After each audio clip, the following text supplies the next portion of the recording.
Africanidades na literatura. Geralmente, no ensino fundamental e médio, nós aprendemos literatura, mas muitas vezes não contextualiza-se a época em que foi escrito um determinado texto ou livro e tampouco os seus autores. E muitas vezes nós não identificamos o pertencimento étnico-racial dos escritores. Isso é importante, porque a representatividade importa.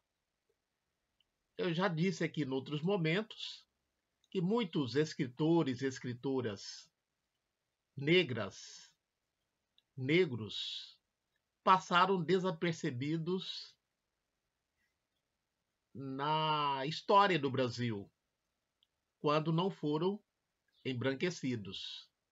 Então nós vamos falar um pouco aqui da importância de identificar as africanidades, a presença de África e dos seus descendentes nas escritas de alguns autores brasileiros ou estrangeiros, e sobretudo quando eles têm o pertencimento étnico afrodescendente. Então, de antemão, eu já sugiro aqui esse livro, Machado de Assis, Afrodescendente, de Eduardo de Assis Duarte, né?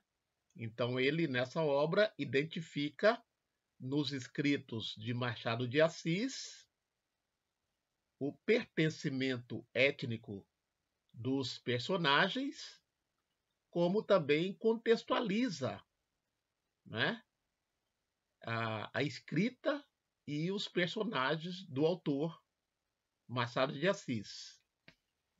Durante algum tempo, também já mencionei isso, Machado de Assis não foi identificado como escritor negro.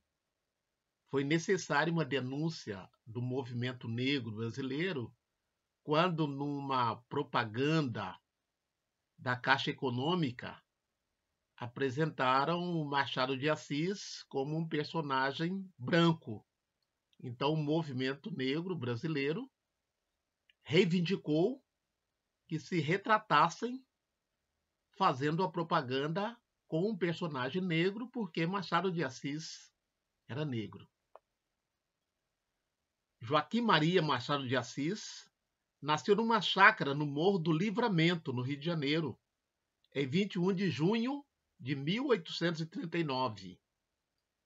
Era filho do mulato Francisco José de Assis, um pintor de paredes, e da imigrante açoriana Maria Leopoldina, ambos registrados como mulatos livres. Já os avós paternos eram escravizados, alforriados.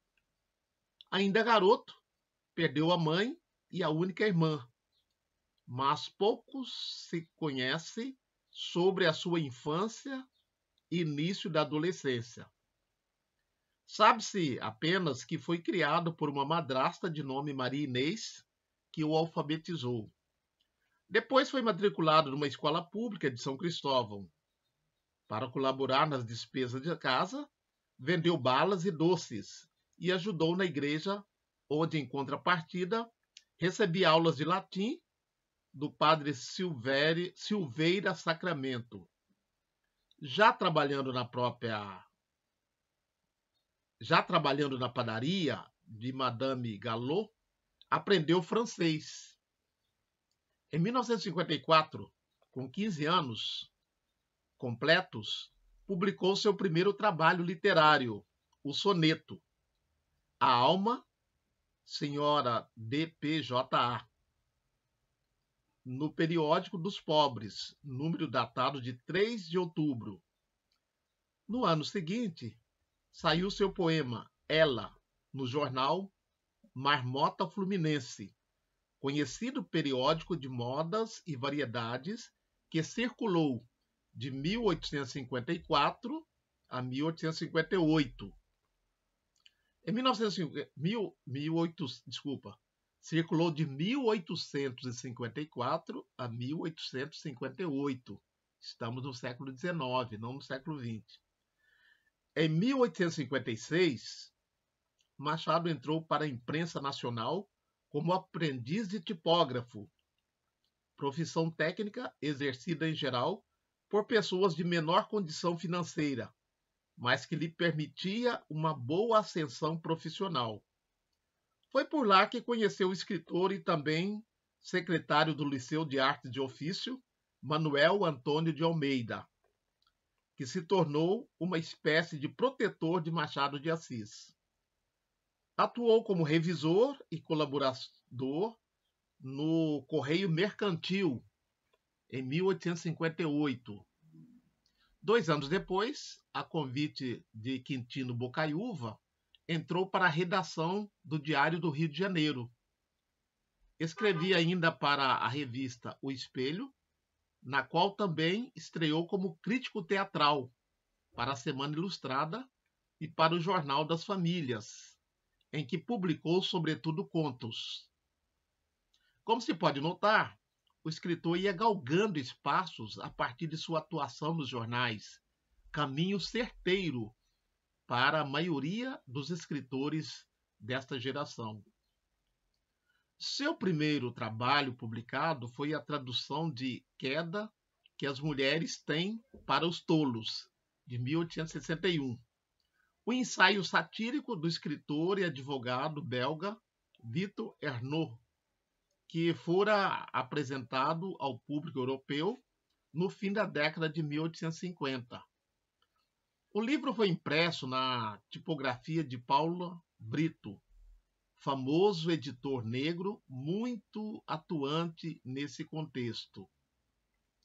A partir de 13 de dezembro de 1862, Machado começou a se dedicar à profissão de censor teatral, cargo não remunerado, mas que lhe garantia entrada livre nos espetáculos da corte, cujos ingressos ele não podia comprar. A corte era como se chamava a capital do Império, a cidade do Rio de Janeiro. Passou também a colaborar em O Futuro, órgão redigido por Faustino Xavier de Novaes, irmão de sua futura esposa. Lançou seu primeiro livro de poesias, Crisálidas, em 1864. A essa altura, já com 25 anos, perdeu o pai. Em 1867, foi nomeado ajudante do diretor de publicação do Diário Oficial, um cargo bastante prestigioso na corte. No dia 12 de novembro de 1869, casou-se com Carolina Augusta Xavier de Novaes, que seria sua companheira, leitora, revisora, privilegiada e enfermeira durante 35 anos. O primeiro romance do escritor, Ressurreição, ficou pronto em 1872 e Machado ia subindo nas duas carreiras em paralelo. Tanto que no ano seguinte foi nomeado primeiro oficial da Secretaria do Estado da Agricultura, Comércio e Obras Públicas, iniciando assim a carreira de funcionário do Estado que lhe seria seu ganha-pão pelo resto da vida. A Mão e a Luva saiu em 1874 no jornal O Globo, sob a forma de folhetim, outro instrumento recorrente de inserção dos jovens escritores. Nesta época, Machado também intensificou sua colaboração em jornais e revistas como O Cruzeiro, A Estação, Revista Brasileira, escrevendo crônicas, contos, poemas, romances. Esses últimos iam aparecendo em folhetins e depois eram publicados em livro. Uma de suas peças, Tu, Só Tu por Amor, especialmente redigida para comemorar o tricentenário de Camões, foi encenada em julho de 1880, no Imperial Teatro Dom Pedro II. Suas crônicas mais conhecidas apareceram entre 1881 e 1897 na Gazeta de Notícias. Em 1881, sai o livro que marca uma guinada importante na carreira literária de Machado de Assis, Memórias Póstumas de Brás Cubas. É considerada a obra que inaugura a fase realista do escritor. A despeito dessa divisão mais didática, a publicação do livro em folhetins na Revista Brasileira, de 15 de março a 15 de dezembro de 1880, conferiu outra visibilidade ao escritor. Estamos falando de Papéis Avulsos, coletânea de contos e crônicas de Machado de Assis. Sai em 1882 e muito colaboraria nesse sentido. Em 1888, quando da abolição da escravidão, Machado, que como funcionário público já havia elaborado vários pareceres favoráveis à liberdade dos escravizados, estaria presente na foto oficial da missa campal ao lado da princesa Isabel. Um ano depois, Machado acabou promovido para a diretoria do comércio no ministério em que servia. O escritor e crítico paranaense José Veríssimo, grande amigo dele, passou a dirigir a prestigiosa Revista Brasileira, publicação em que o escritor continuaria a colaborar. Foi justamente a partir de uma ideia saída do grupo de intelectuais que se encontrava reunido na redação dessa revista, e principalmente de Lúcio de Monteiro, que partiu a ideia da criação da Academia Brasileira de Letras, projeto que Machado apoiou desde o início. Ele participou das reuniões preparatórias e no dia 4 de janeiro de 1897, quando se instalou a academia, foi eleito presidente da instituição, a qual se devotou até a morte. A obra de Machado de Assis recobre praticamente todos os gêneros literários. Na poesia, Crisálidas, de 1864, e Falenas, de 1870, representam livros da fase romântica do escritor. Americanas, de 1875, O Indianismo e Ocidentais, de 1901, o Parnasianismo. Ao mesmo tempo, eram publicadas as coletâneas Contos Fluminenses, de 1870, História da Meia-Noite, 1873, os romances Ressurreição, de 1872, A Mão e a Luva, 1874, Helena, 1876, e Yaya Garcia, 1878. Em geral, definidos como pertencentes ao chamado período romântico. A partir de então, o autor entrou numa fase que a crítica convencionou chamar-se de realista, com Memórias Póstumas de Brás Cubas, 1880-1881, Quincas Borba, 1886-1892, Dom Casmurro, 1899, Esaú e Jacó, 1904, e Memorial de Aires, 1908. Essas fases são, porém, antes recursos didáticos, pois a obra de Machado não cabe em nenhuma classificação literária prévia.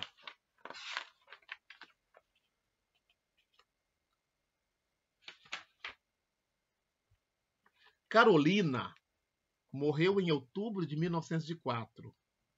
Além de revisor de suas obras, ela apoiava na saúde. Machado tinha epilepsia, mas a escondia. Lembra que ela era enfermeira, né?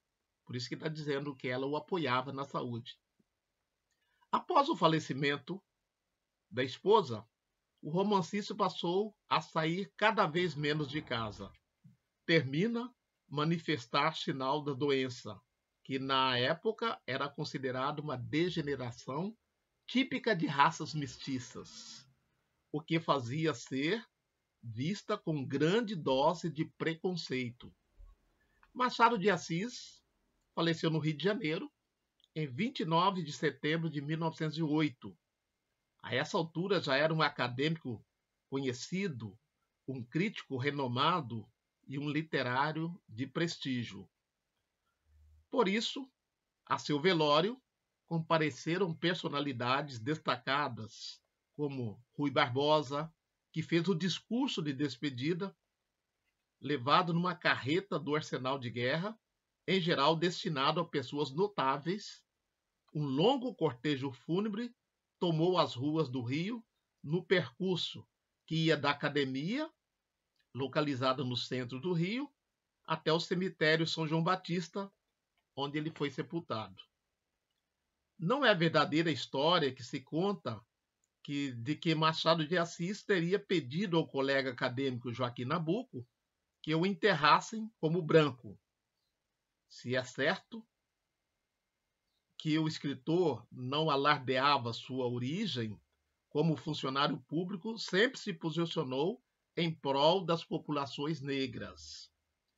E suas obras incluem personagens escravizados, além de ter escrito o conhecido conto Pai contra Mãe, publicado em 1906 no livro Relíquias de Casa Velha, que trata da forma crítica e aguda o sistema escravocrata.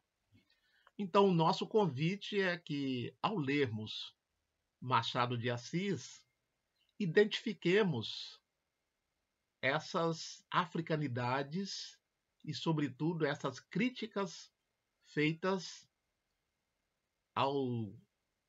à sociedade brasileira na época escravocrata e logo no imediato pós-abolição. Observar como eles destacam as condições da população afrodescendente do qual ele fazia parte.